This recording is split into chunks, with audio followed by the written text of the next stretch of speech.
Chapter 18. The Treasure. When Dante returned next morning to the chamber of his companion in captivity, he found Faria seated and looking composed.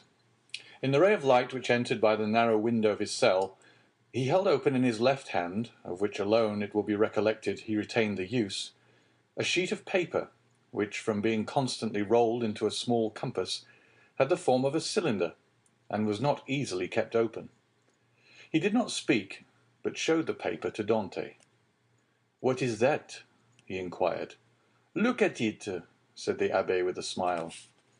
"I have looked at it with all possible attention," said Dante, "and I only see half-burnt paper, on which are traces of Gothic characters, inscribed with a peculiar kind of ink." "This paper, my friend," said Faria, "I may now avow to you, since I have the proof of your fidelity. This paper is my treasure, of which from this day forth one half belongs to you." The sweat started forth on Dante's brow. Until this day, and for how long a time, he had refrained from talking of the treasure which he had brought upon the abbé the accusation of madness. With his instinctive delicacy, Edmond had preferred avoiding any touch on this painful chord, and Faria had been equally silent. He had taken the silence of the old man for a return to reason, and now these few words uttered by Faria after so painful a crisis seemed to indicate a serious relapse into mental alienation. "Your treasure," stammered Dante. Faria smiled. "Yes," said he, "you have indeed a noble nature, Edmond, and I see by your paleness and agitation what is passing in your heart at this moment. No, be assured, I am not mad. This treasure exists, Dante, and if I have not been allowed to possess it, you will. Yes, you. No one would listen or believe me, because everyone thought me mad. But you, who must know that I am not, listen to me, and believe me so afterwards, if you will." "Alas," murmured Edmond to himself, "this is a terrible relapse. There was only this blow wanting."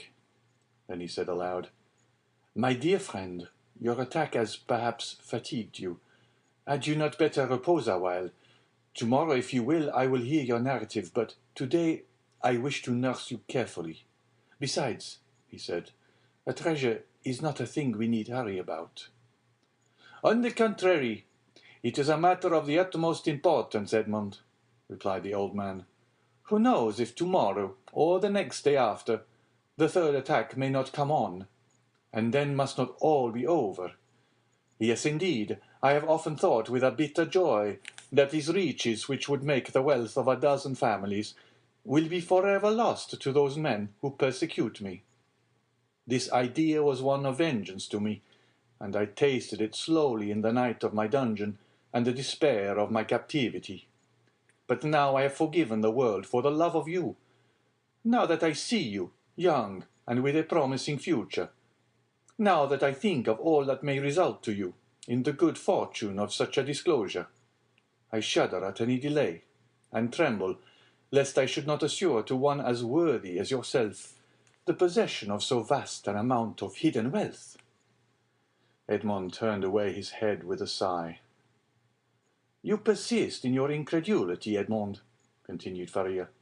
"My words have not convinced you. I see you require proofs. Well then, read this paper, which I have never shown to anyone." "Tomorrow, my dear friend," said Edmond, desirous of not yielding to the old man's madness. "I thought it was understood that we should not talk of that until tomorrow." "Then we will not talk of it until tomorrow, but read this paper today." "I will not irritate him," thought Edmond, and taking the paper, of which half was wanting, having been burnt, no doubt by some accident, he read, "This treasure, which may amount to 2 of Roman crowns in the most distant of the second opening, declare to belong to him allo heir, 25th April, 1490. "Well," said Faria, when the young man had finished reading it. "Why," replied Dante, I see nothing but broken lines and unconnected words, which are rendered illegible by fire. Yes, to you, my friend, who read them for the first time, but not for me, who have grown pale over them by many nights' study, and have reconstructed every phrase, completed every thought. And do you believe you have discovered the hidden meaning? I am sure I have, and you shall judge for yourself. But first listen to the history of this paper. Silence! Exclaimed Dante. Steps approach. I go. Adieu. And Dante, happy to escape the history and explanation which would be sure to confirm his belief in his friend's mental instability, glided like a snake along the narrow passage, while Faria, restored by his alarm to a certain amount of activity, pushed the stone into place with his foot and covered it with a mat in order the more effectually to avoid discovery. It was the governor, who, hearing of Faria's illness from the jailer, had come in person to see him. Faria sat up to receive him, avoiding all gestures in order that he might conceal from the governor the paralysis that had already half stricken him with his death. His fear was lest the governor, touched with pity, might order him to be removed to better quarters, and thus separate him from his young companion. But fortunately this was not the case, and the governor left him convinced that the poor madman, for whom in his heart he felt a kind of affection, was only troubled with a slight indisposition. During this time, Edmond, seated on his bed with his head in his hands, tried to collect his scattered thoughts. Faria, since their first acquaintance, had been on all points so rational and logical, so wonderfully sagacious, in fact, that he couldn't understand how so much wisdom on all points could be allied with madness. Was Faria deceived as to his treasure, or was all the world deceived as to Faria? Dante remained in his cell all day, not daring to return to his friend, thinking thus to defer the moment when he should be convinced, once for all, that the abbé was mad. Such conviction would be so terrible. But towards the evening, after the hour for the customary visit had gone by, Faria, not seeing the young man appear, tried to move and get over the distance which separated them. Edmond shuddered when he heard the painful efforts which the old man made to drag himself along. His leg was inert, and he could no longer make use of one arm. Edmond was obliged to assist him, for otherwise he would not have been able to enter by the small aperture which led to Dante's chamber. "Here I am, pursuing you remorselessly," he said with a benignant smile. "You thought to escape my munificence, but it is in vain. Listen to me." Edmond saw there was no escape, and placing the old man on his bed, he seated himself on the stool beside him.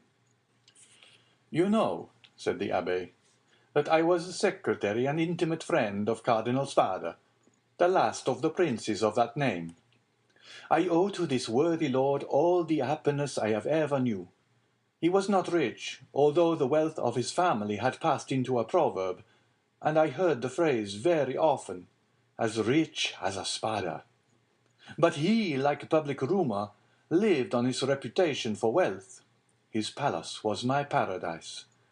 I was tutor to his nephews, who are dead, and when he was alone in the world, I tried by absolute devotion to his will to make up to him all he had done for me during 10 years of unremitting kindness.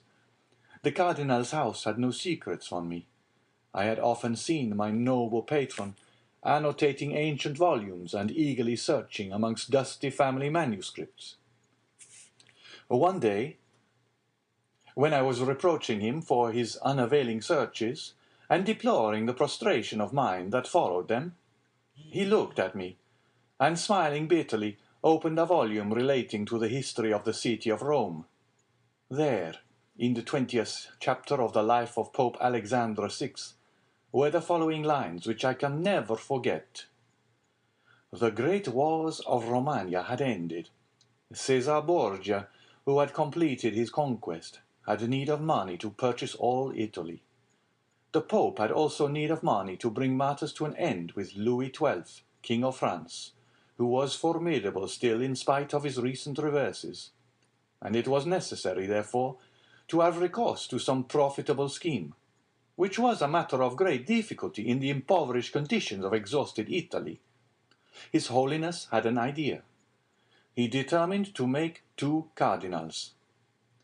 By choosing 2 of the greatest personages of Rome, especially rich men, this was the return the Holy Father looked for.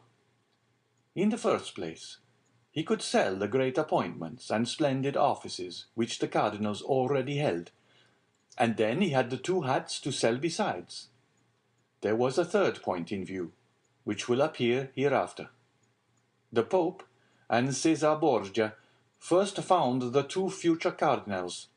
They were Giovanni Rospagliosi, who held 4 of the highest dignities of the Holy See, and Cesar Spada, one of the noblest and richest of the Roman nobility. Both felt the high honor of such a favor from the Pope. They were ambitious, and Cesar Borgia soon found purchasers for their appointments. The result was that Rospigliosi and Spada paid for being cardinals, and 8 other persons paid for the offices the cardinals held before their elevation. And thus 800,000 crowns entered into the coffers of the speculators. It is time now to proceed to the last part of the speculation. The Pope heaped attentions upon Rospigliosi and Spada, conferred upon them the insignia of the cardinalate, and induced them to arrange their affairs and take up their residence at Rome. Then the Pope and Caesar Borgia invited the 2 cardinals to dinner. This was a matter of dispute between the Holy Father and his son. Caesar thought they could make use of one of the means which he always had ready for his friends. That is to say, in the first place, the famous key which was given to certain persons with the request that they go and open a designated cupboard. This key was furnished with a small iron point, a negligence on the part of the locksmith. When this was pressed to effect the opening of the cupboard, of which the lock was difficult, the person was pricked by this small point and died next day. Then there was the ring with the lion's head, which Caesar wore when he wanted to greet his friends with a clasp of the hand. The lion bit the hand thus favored, and at the end of 24 hours, the bite was mortal. Caesar proposed to his father that they should either ask the cardinals to open the cupboard or shake hands with them. But Alexander VI replied, "Now, as to the worthy cardinals, Spada and Rospigliosi, let us ask both of them to dinner. Something tells me that we should get that money back.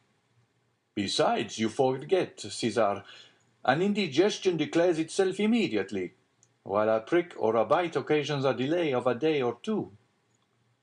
Caesar gave way before such cogent reasoning, and the cardinals were consequently invited to dinner.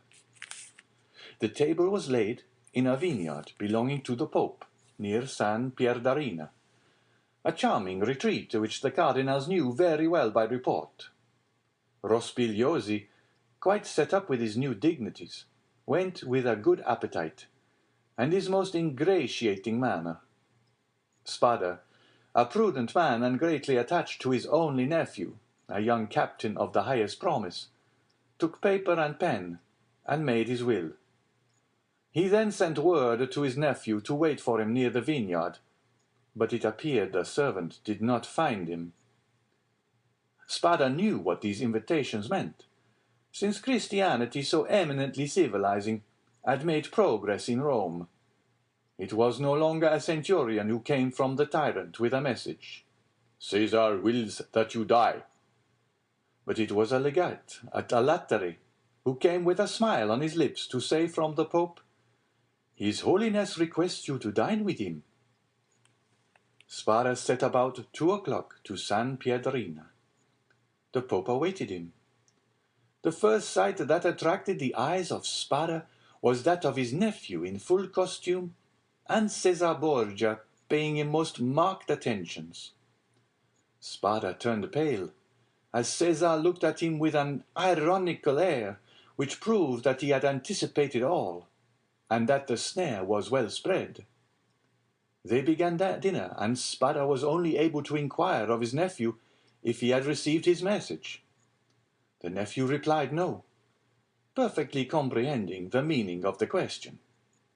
It was too late, for he had already drunk a glass of excellent wine, placed for him expressly by the Pope's butler. Spada at the same moment saw another bottle approach him, which he was pressed to taste. An hour afterwards, a physician declared they were both poisoned through eating mushrooms. Spada died on the threshold of the vineyard. The nephew expired at his own door, making signs which his wife could not comprehend. Then Cæsar and the Pope hastened to lay hands on the heritage, under presence of seeking for papers of the dead man. But the inheritance consisted in this only, a scrap of paper on which Spada had written, "I bequeath to my beloved nephew my coffers, my books, and amongst others my breviary, with the gold corners, which I beg he will preserve in remembrance of his affectionate uncle." The heirs are sought everywhere, admired the breviary, laid hands on the furniture, and were greatly astonished that Spada, the rich man, was really the most miserable of uncles. No treasures, unless they were those of science, contained in the library and laboratories. That was all. Cæsar and his father searched, examined, scrutinized, but found nothing, or at least very little, not exceeding a few 1,000 crowns in plate, and about the same in ready money. But the nephew had time to say to his wife before he expired, "Look well among my uncle's papers. There is a will."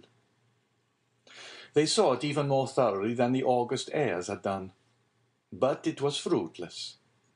There were 2 palaces and a vineyard behind the Palatine Hill. But in these days landed property had not much value, and the 2 palaces and the vineyard remained to the family, since they were beneath the rapacity of the Pope and his son.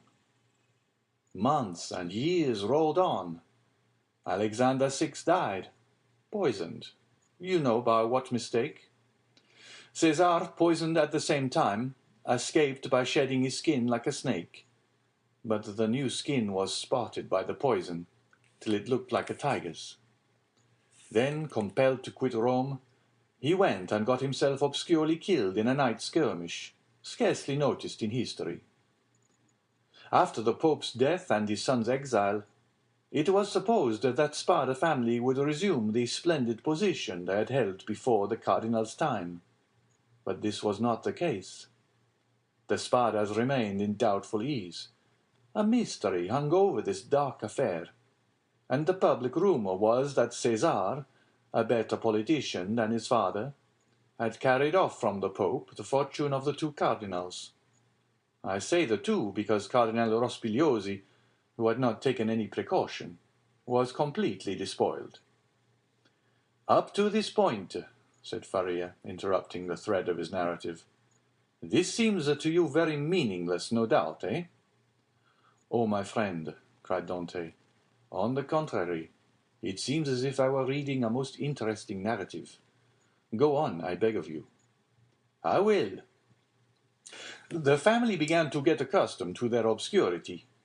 Years rolled on, and amongst the descendants some were soldiers, others diplomatists, some churchmen, some bankers, some grew rich and some were ruined. I come now to the last of the family, whose secretary I was, the Count of Spada.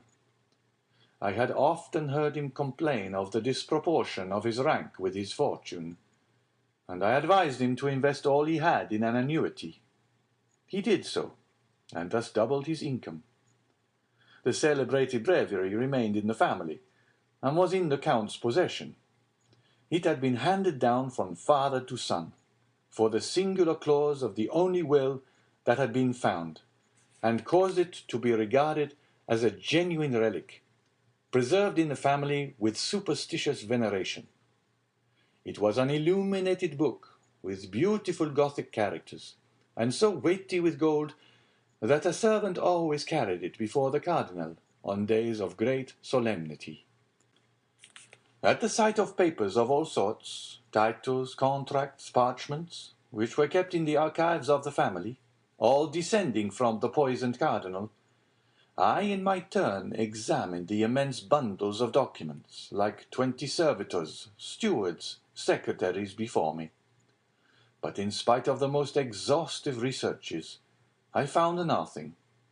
Yet I had even written a precise history of the Borgia family, for the sole purpose of assuring myself whether any increase of fortune had occurred to them on the death of the Cardinal Cesar Spada, but could only trace the acquisition of the property of the Cardinal Rospigliosi, his companion in misfortune.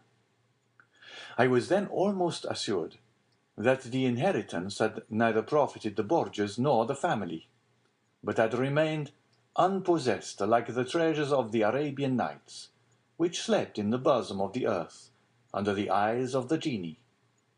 I searched, ransacked, counted, calculated 1,000 times the income and expenditure of the family for 300 years. It was useless. I remained in my ignorance, and the Count of Spada in his poverty. My patron died. He had reserved from his annuity his family papers, his library, composed of 5,000 volumes, and his famous breviary. All these he bequeathed to me, with 1,000 Roman crowns, which he had in ready money, on condition that I would have anniversary masses said for the repose of his soul, and that I would draw up a genealogical tree and history of his house. All this I did scrupulously. Be easy, my dear Edmond, we are near the conclusion. In 1807, a month before I was arrested, and a fortnight after the death of the Count of Spada, on the 25th of December. You will see presently how the date became fixed in my memory. I was reading for the 1,000th time the papers I was arranging, for the palace was sold to a stranger, and I was going to leave Rome and settle at Florence, intending to take with me 12,000 francs I possessed, my library and the famous breviary, when, tired with my inconstant labour at the very same thing, and overcome by a heavy dinner I had eaten, my head dropped on my hands, and I fell asleep about 3 o'clock in the afternoon. I awoke as the clock was striking 6. I raised my head. I was in utter darkness. I rang for a light, but as no one came, I determined to find one for myself. It was indeed but anticipating the simple manners which I should soon be under the necessity of adopting. I took a wax candle in one hand, and with the other groped about for a piece of paper, my matchbox being empty, with which I proposed to get a light from the small flame still playing on the embers. Fearing, however, to make use of any valuable piece of paper, I hesitated for a moment, then recollected that I had seen in the famous breviary, which was on the table beside me, an old paper quite yellow with age, and which had served as a marker for centuries, kept there by the request of the heirs.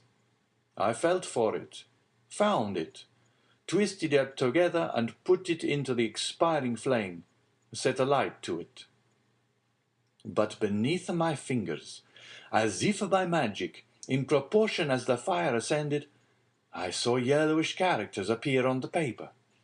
I grasped it in my hand, put out the flames as quickly as I could, lighted my taper in the fire itself, and opened the crumpled paper with inexpressible emotion, recognizing when I had done so that these characters had been traced in mysterious and sympathetic ink, only appearing when exposed to the fire. Nearly 1/3 of the paper had been consumed by the flame. It was that paper you read this morning. Read it again, Dante, and then I will complete for you the incomplete words and unconnected sense. Faria, with an air of triumph, offered the paper to Dante, who this time read the following words, traced with an ink of a reddish colour resembling rust. This 25th day of April, 1498, B. Alexander VI, and fearing that not he may desire to become my heir, and Bentivoglio, who were poisoned, my sole heir that I have and has visited with me, that is in island of Monte Cristo, all I jewels, diamonds, gems, that I alone may amount to nearly the 2 will find on raising the 20th row creek to the east in a right line, 2 open. In these caves the treasure is in the furthest, which treasure I bequeath and leave as my sole heir. 25th April 1498, says. And now, said the abbé, read this other paper, and he presented to Dante a second leaf, with fragments of lines written on it, which Edmond read as follows. Ing invited to dine by his holiness, content with making me pay for my hat, serves for me the fate of Cardinals Caprara.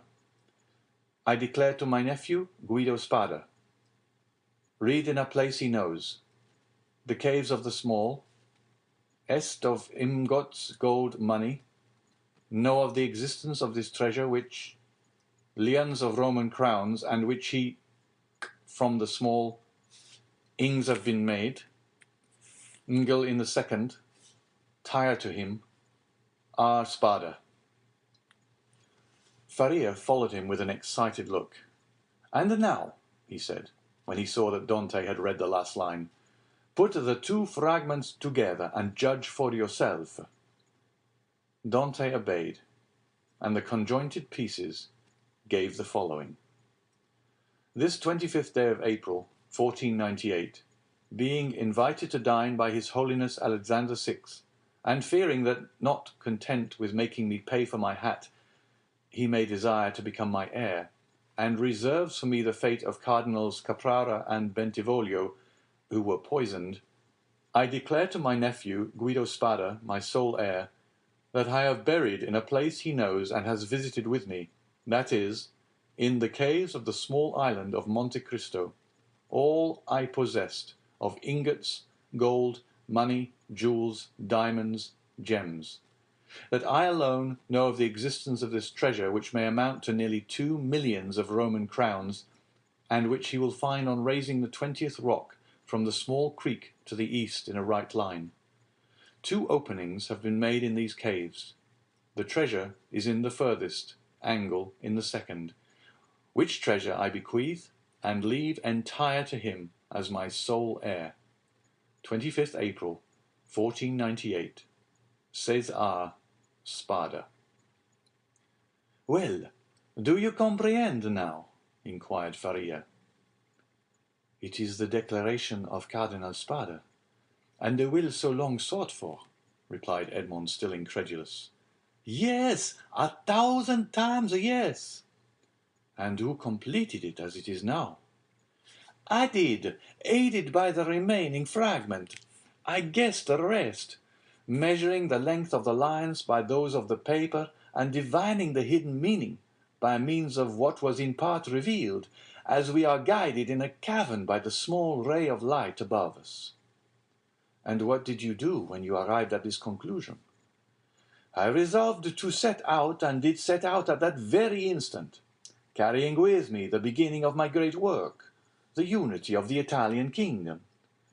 But for some time the imperial police, who at this period, quite contrary to what Napoleon desired so soon as he had son born to him, wished for a partition of provinces, had their eyes on me, and my hasty departure, the cause of which they were unable to guess, having aroused their suspicions.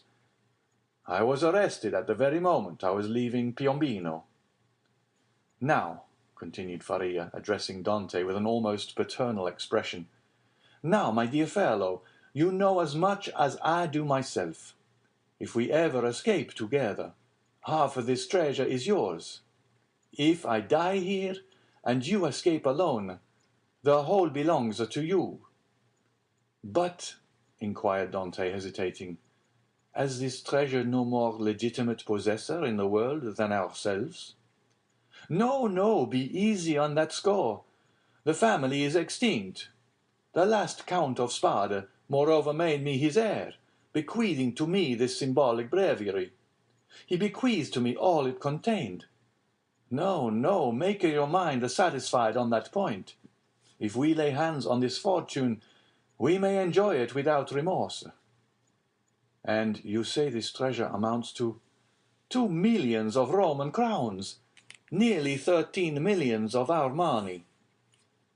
Impossible, said Dante, staggered at the enormous amount. Impossible? And why? Asked the old man.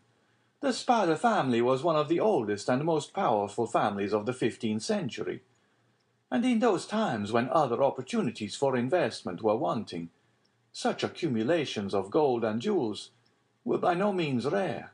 There are at this day Roman families perishing of hunger, though possessed of nearly 1 million in diamonds and jewels handed down by entail, and which they cannot touch. Edmond thought he was in a dream. He wavered between incredulity and joy. I have only kept this secret so long from you, continued Faria, that I might test your character and then surprise you.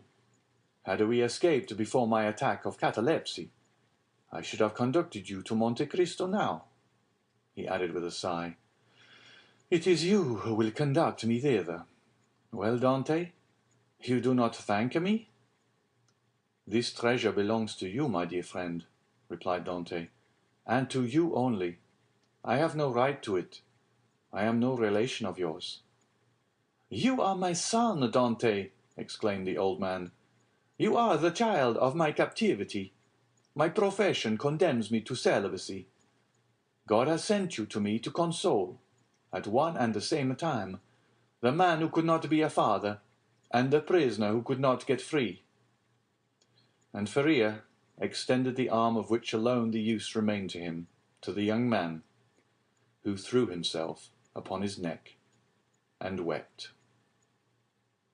End of chapter 18.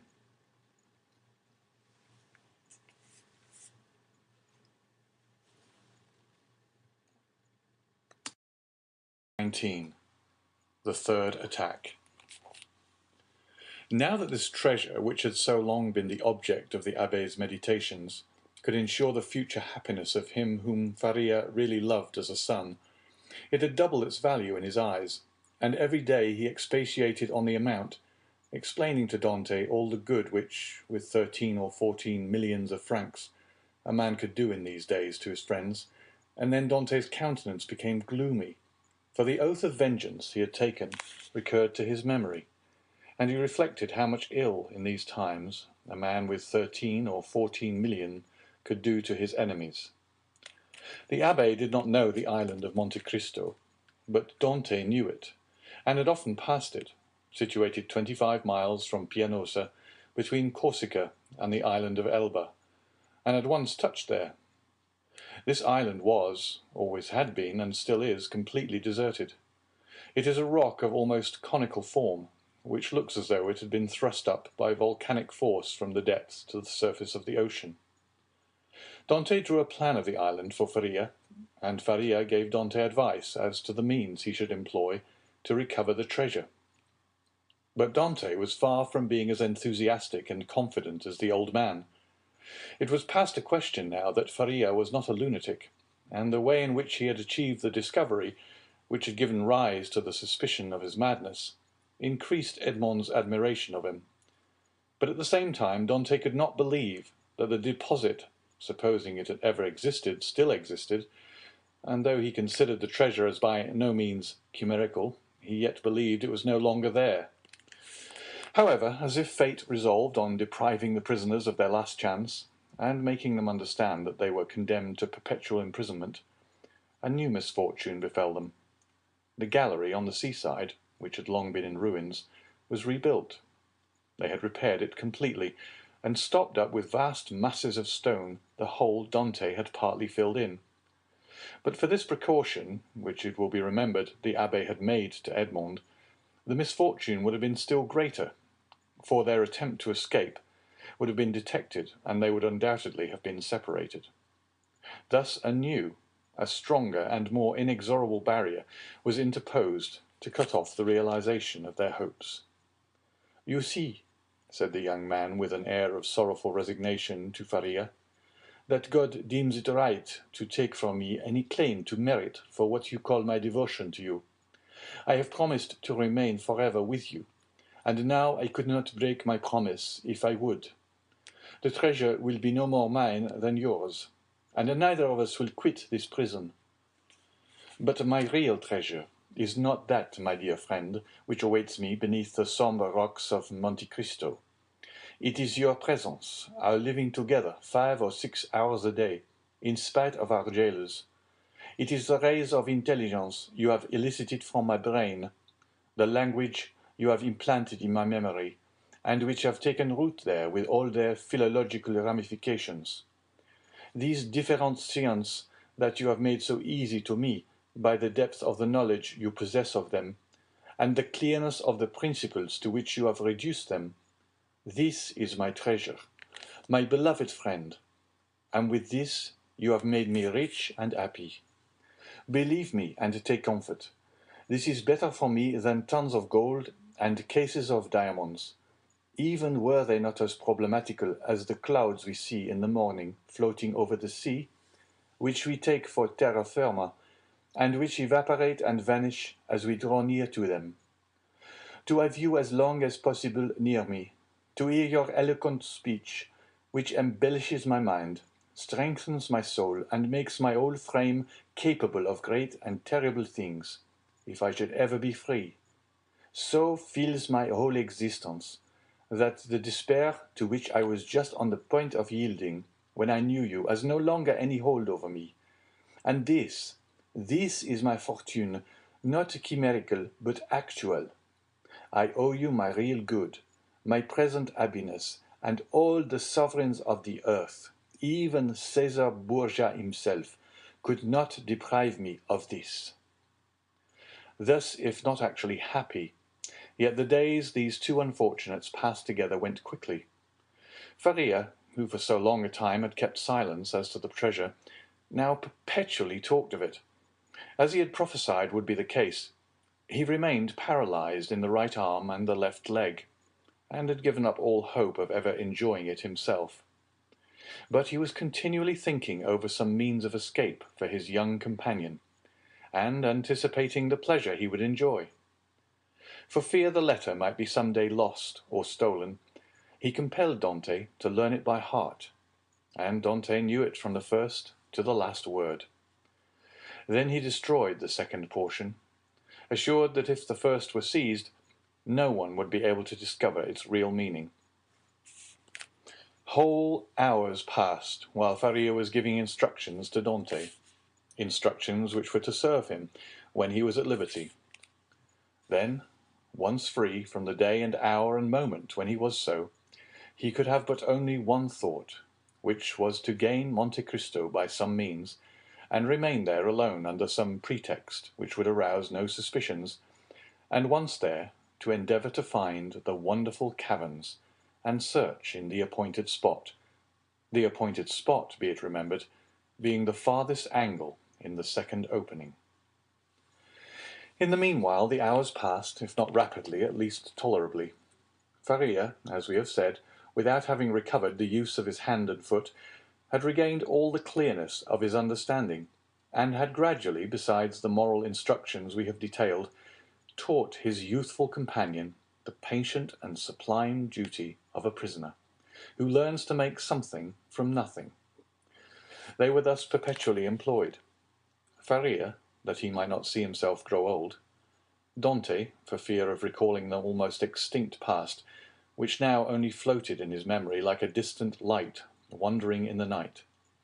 So life went on for them, as it does for those who are not victims of misfortune, and whose activities glide along mechanically and tranquilly beneath the eye of Providence.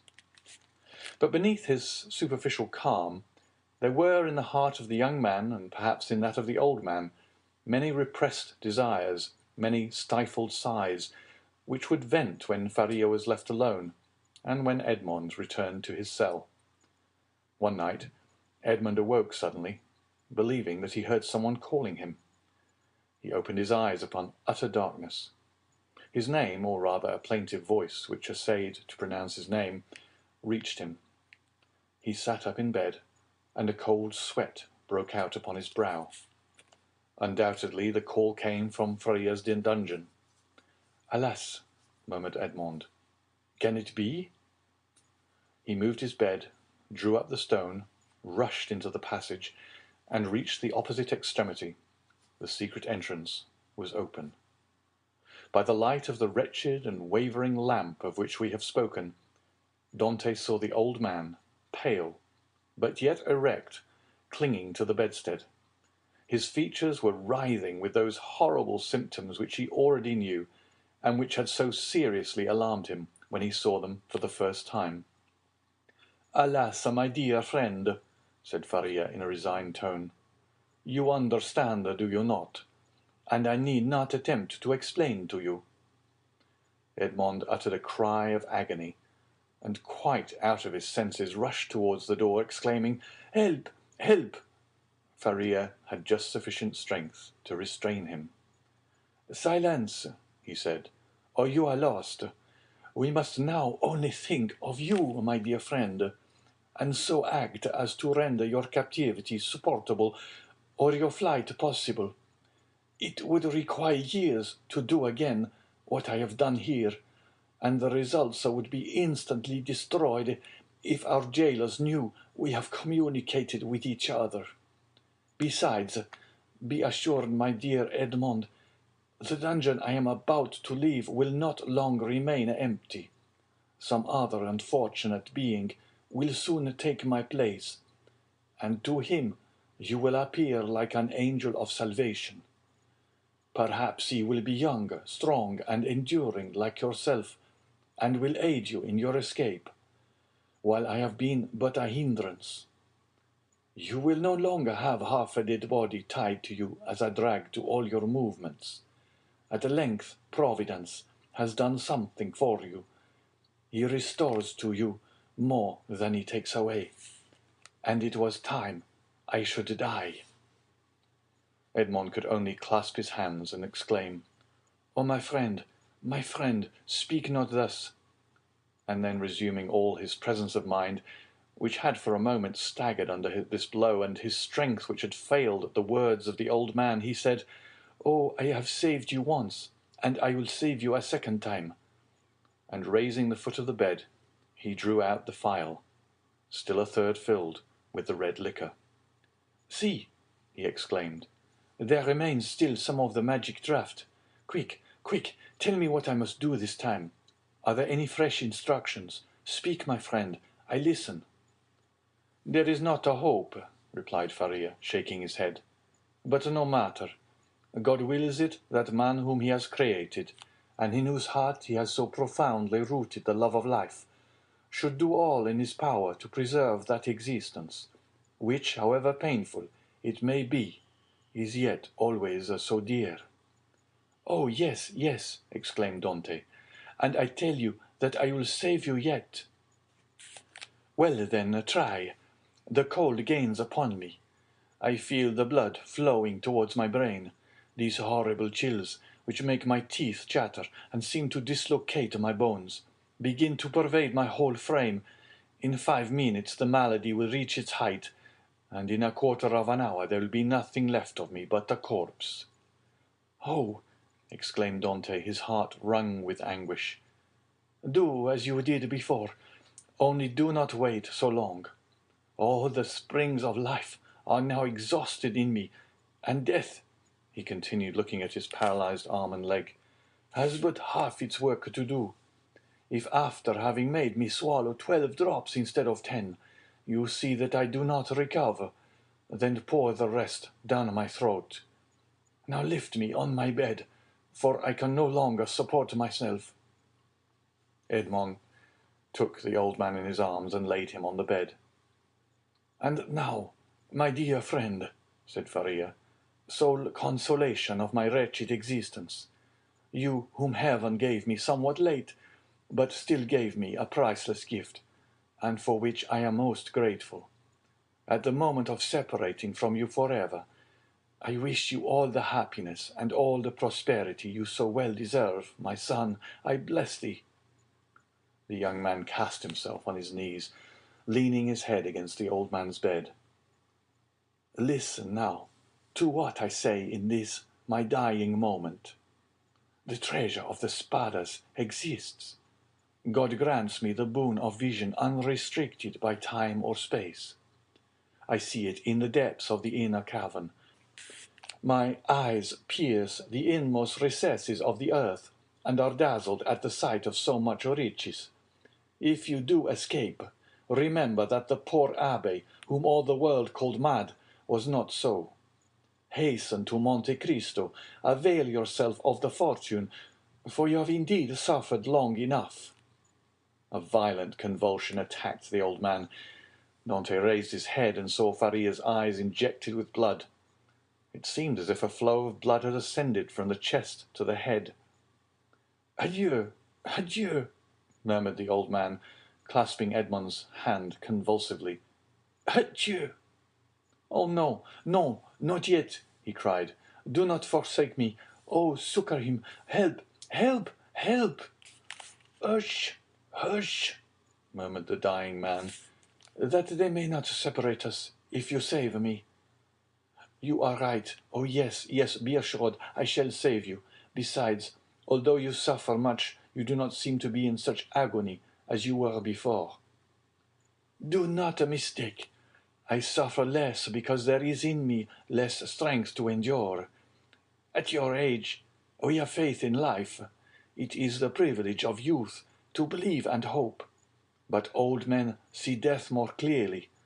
Oh, 'tis here, 'tis here, 'tis over. My sight is gone, my senses fail. Your hand, Dante. Adieu, adieu." And raising himself by a final effort, in which he summoned all his faculties, he said, "Monte Cristo, forget not, Monte Cristo." And he fell back on the bed. The crisis was terrible, and a rigid form with twisted limbs, swollen eyelids, and lips flecked with bloody foam lay on the bed of torture in place of the intellectual being who so lately rested there. Dante took the lamp, placed it on a projecting stone above the bed, whence its tremulous light fell with strange and fantastic ray on the distorted countenance and motionless, stiffened body. With steady gaze he awaited confidently the moment for administering the restorative. When he believed that the right moment had arrived, he took the knife, pried open the teeth which offered less resistance than before, counted one after the other 12 drops, and watched. The phial contained perhaps twice as much more. He waited 10 minutes, a quarter of an hour, half an hour. No change took place. Trembling, his hair erect, his brow bathed with perspiration, he counted the seconds by the beating of his heart. Then he thought it was time to make the last trial, and he put the phial to the purple lips of Faria, and without having occasion to force open his jaws, which had remained extended, he poured the whole of the liquid down his throat. The draught produced a galvanic effect. A violent trembling pervaded the old man's limbs. His eyes opened until it was fearful to gaze upon them. He heaved a sigh which resembled a shriek, and then his convulsed body returned gradually to its former immobility, the eyes remaining open. Half an hour, an hour and a half elapsed, and during this period of anguish, Edmond leaned over his friend, his hand applied to his heart, and felt the body gradually grow cold, and the heart's pulsation become more and more deep and dull, until at length it stopped. The last movement of the heart ceased. The face became livid. The eyes remained open, but the eyeballs were glazed. It was 6 o'clock in the morning. The dawn was just breaking, and its feeble ray came into the dungeon, and paled the ineffectual light of the lamp. Strange shadows passed over the countenance of the dead man, and at times gave it the appearance of life. While the struggle between day and night lasted, Dante still doubted. But as soon as the daylight gained the preeminence, he saw that he was alone with a corpse. Then an invincible and extreme terror seized upon him, and he dared not again press the hand that hung out of bed. He dared no longer to gaze on those fixed and vacant eyes, which he tried many times to close, but in vain. They opened again as soon as shut.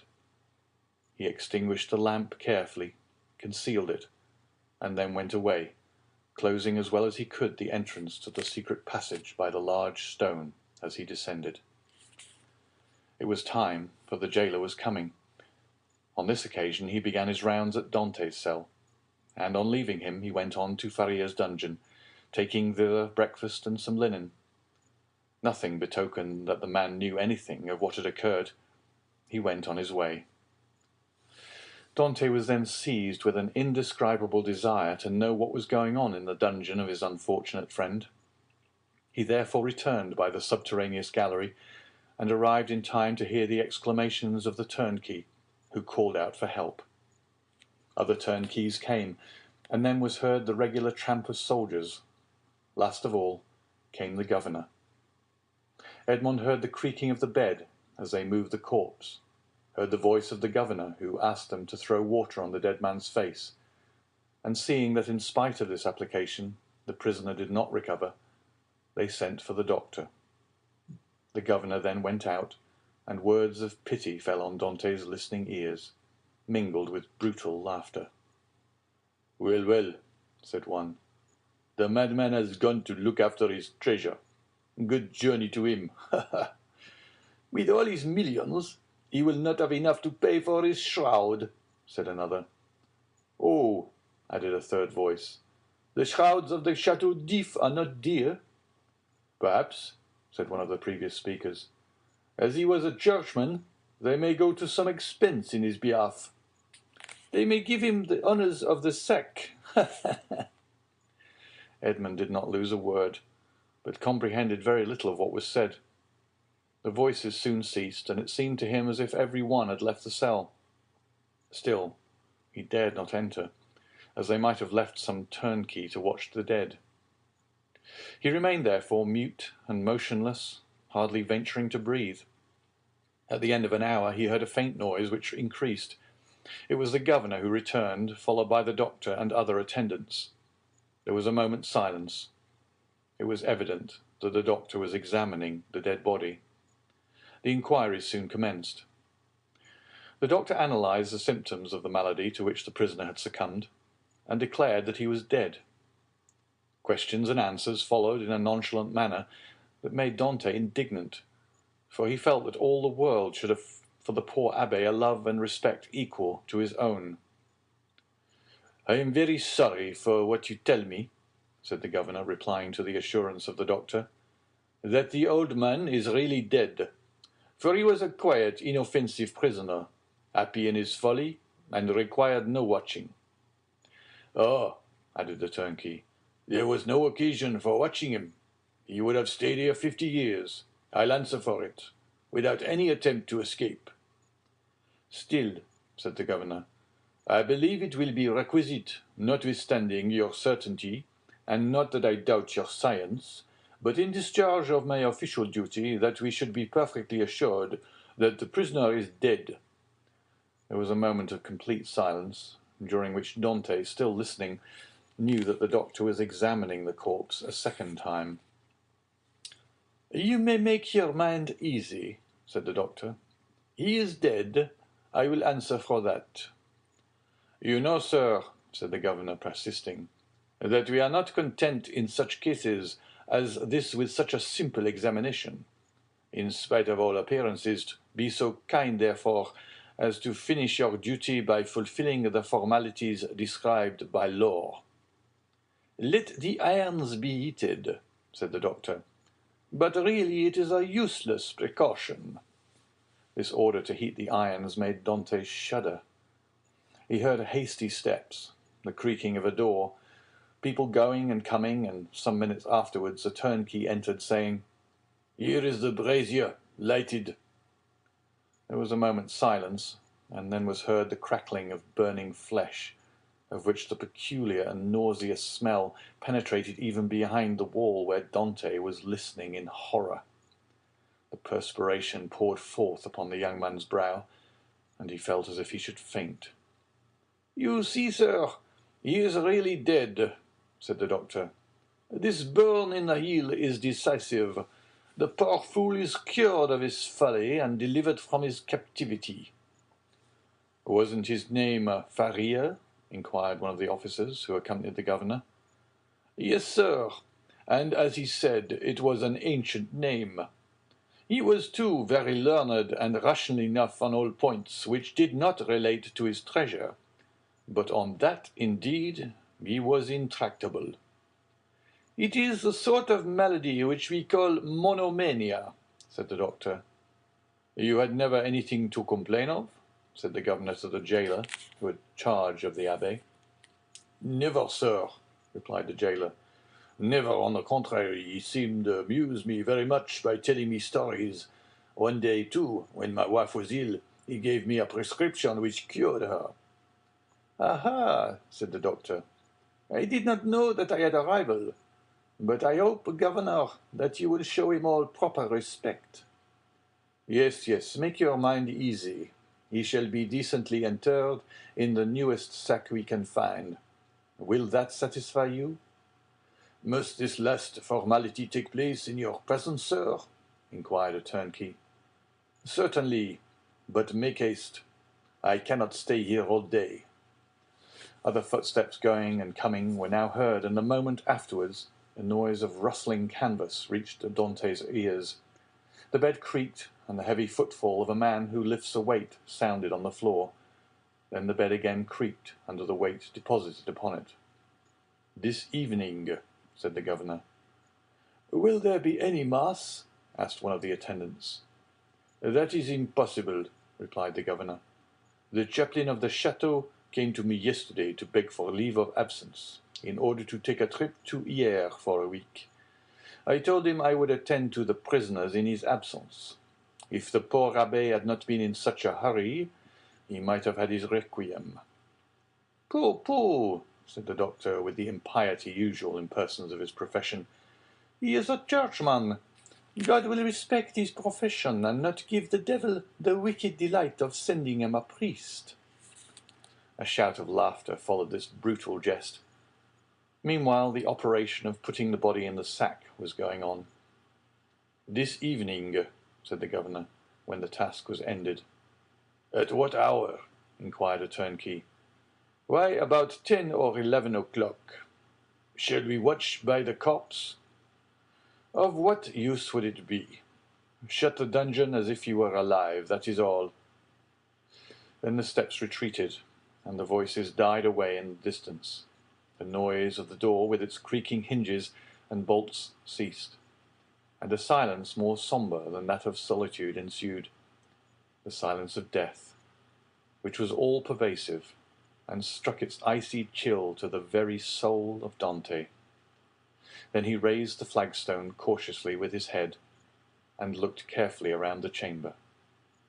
It was empty, and Dante emerged from the tunnel. End of chapter 19.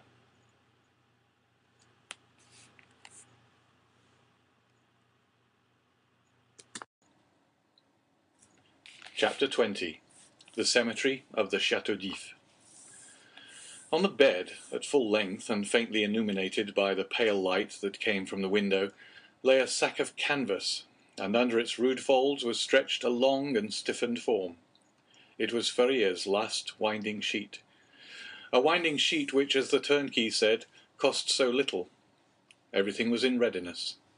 A barrier had been placed between Dante and his old friend.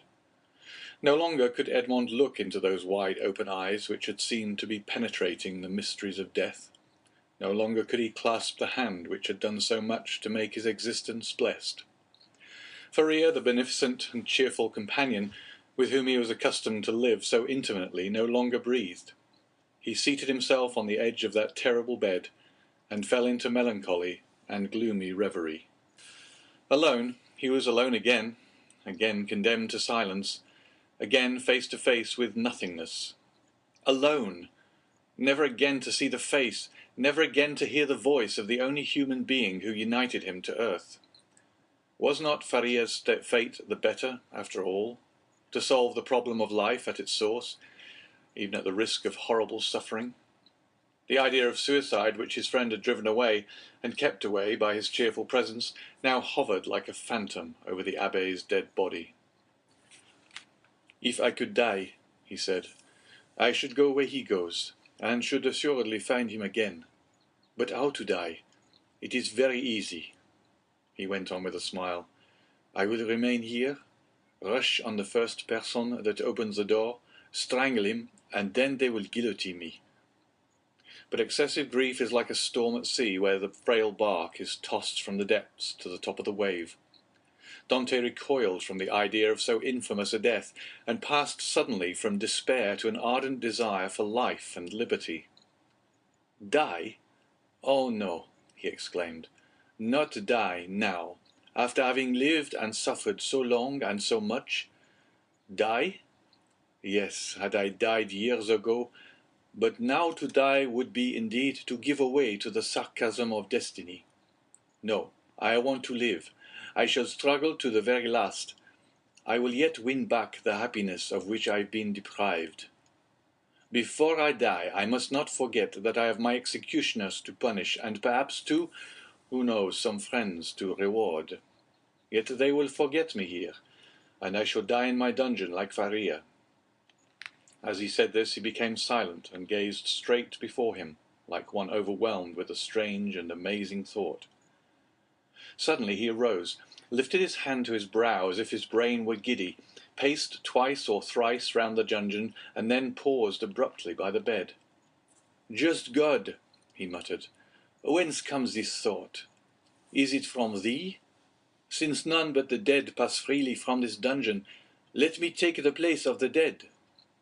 Without giving himself time to reconsider his decision, and indeed that he might not allow his thoughts to be distracted from his desperate resolution, he bent over the appalling shroud, opened it with the knife which Faria had made, drew the corpse from the sack and bore it along the tunnel to his own chamber, laid it on his couch, tied around its head the rag he wore at night around his own, covered it with his counterpane, once again kissed the ice-cold brow, and tried vainly to close the resisting eyes which glared horribly, turned the head towards the wall so that the jailer might, when he brought the evening meal, believe that he was asleep, as was his frequent custom, entered the tunnel again, drew the bed against the wall, returned to the other cell, took from the hiding-place the needle and thread, flung off his rags that they might feel only naked flesh beneath the coarse canvas, and getting inside the sack, placed himself in the posture in which the dead body had been laid, and sewed up the mouth of the sack from the inside. He would have been discovered by the beating of his heart if by any mischance the jailers had entered at that moment. Dante might have waited until the evening visit was over, but he was afraid that the governor would change his mind and order the dead body to be removed earlier. In that case, his last hope would have been destroyed. Now his plans were fully made, and this is what he intended to do. If while he was being carried out the gravediggers should discover that they were bearing alive instead of a dead body, Dante did not intend to give them time to recognize him, but with a sudden cut of the knife he meant to open the sack from top to bottom, and profiting by their alarm, escape. If they tried to catch him, he would use his knife to better purpose. If they took him to the cemetery and laid him in a grave, he would allow himself to be covered with earth, and then, as it was night, the grave-diggers could scarcely have turned their backs before he would have worked his way through the yielding soil and escaped. He hoped that the weight of earth would not be so great that he could not overcome it. If he was detected in this and the earth proved too heavy, he would be stifled, and then, so much the better. All would be over. Dante had not eaten since the preceding evening, but he had not thought of hunger, nor did he think of it now. His situation was too precarious to allow him even time to reflect on any thought but one. The first risk that Dante ran was that the jailer, when he brought him his supper at 7 o'clock, might perceive the change that had been made, fortunately 20 times at least, from misanthropy or fatigue. Dante had received his jailer in bed, and then the man placed his bread and soup on the table and went away without saying a word. This time the jailer might not be as silent as usual, but speak to Dante, and seeing that he received no reply, go to the bed, and thus discover all. When 7 o'clock came, Dante's agony really began. His hand placed upon his heart was unable to redress its throbbings, while with the other he wiped the perspiration from his temples. From time to time, chills ran through his whole body and clutched his heart in a grasp of ice. Then he thought he was going to die. Yet the hours passed on without any unusual disturbance, and Dante knew that he had escaped the first peril. It was a good augury. At length, about the hour the governor had appointed, footsteps were heard on the stairs. Edmond felt that the moment had arrived, summoned up all his courage, held his breath, and would have been happy if at the same time he could have repressed the throbbing of his veins. The footsteps, they were double, paused at the door, and Dante guessed that the two grave-diggers had come to seek him. This idea was soon converted into certainty when he heard the noise they made in putting down the hand-bier. The door opened, and a dim light reached Dante's eyes through the coarse sack that covered him. He saw two shadows approach his bed, a third remaining at the door with a torch in its hand. The two men approaching the ends of the bed took the sack by its extremities. "He's heavy enough, thou, for an old thin man," said one as he raised the head. "They say every year adds half a pound to the weight of the bones," said another, lifting the feet. "Have you tied the knot?" inquired the first speaker. "What would be the use of carrying so much more weight?" was the reply. "I can do that when we get there." "Yes, you're right," replied the companion. "What's the knot for?" thought Dante. They deposited the supposed corpse on the bier. Edmund stiffened himself in order to play the part of a dead man, and then the party, lighted by the man with the torch, who went first, ascended the stairs. Suddenly he felt the fresh and sharp night air, and Dante knew that the mistral was blowing. It was a sensation in which pleasure and pain were strangely mingled. The bearers went on for 20 paces, then stopped, putting the bier down on the ground. One of them went away, and Dante heard his shoes striking on the pavement. "Where am I?" he asked himself. "Really, he is by no means a light load," said the other bearer, sitting on the edge of the hand-barrow. Dante's first impulse was to escape, but fortunately he did not attempt it. "Give us a light," said the other bearer, "or I shall never find what I am looking for." The man with the torch complied, although not asked in the most polite terms. "What can he be looking for?" thought Edmond. "The spade, perhaps." An exclamation of satisfaction indicated that the grave-digger had found the object of his search. "Here it is at last," he said. "Not without some trouble, though." "Yes," was the answer, "but it has lost nothing by waiting." As he said this, the man came towards Edmund, who heard a heavy, metallic substance laid down beside him, and at the same moment a cord was fastened around his feet with sudden and painful violence. "Well, have you tied the knot?" inquired the grave-digger, who was looking on. "Yes, and pretty tight, too, I can tell you," was the answer. "Move on, then." And the bier was lifted once more, and they proceeded. They advanced 50 paces farther, and then stopped to open a door, then went forward again. The noise of the waves dashing against the rocks on which the chateau is built reached Dante's ear distinctly as they went forward. "Bad weather," observed one of the bearers. "Not a pleasant night for a dip in the sea." "Why, yes. The abbé runs a chance of being wet," said the other, and then there was a burst of brutal laughter. Dante did not comprehend the jest, but his hair stood erect on his head. "Well, here we are at last," said one of them. "A little farther, said the other. "You know very well that the last was stopped on his way, dashed on the rocks, and the governor told us next day that we were careless fellows." They ascended 5 or 6 more steps, and then Dante felt that they took him one by the head and the other by the heels, and swung him to and fro. "1," said the grave diggers. "2, 3," and at the same instant Dante felt himself flung into the air like a wounded bird, falling with a rapidity that made his blood curdle. Although drawn downwards by the heavy weight which hastened his rapid descent, it seemed to him as if the fall lasted for a century. At last, with a horrible splash, he darted like an arrow into the ice-cold water, and as he did so he uttered a shrill cry, stifled in a moment by his immersion beneath the waves. Dante had been flung into the sea, and was dragged into its depths by a 36-pound shot tied to his feet. The sea is the cemetery of the Château d'If. End of chapter 20.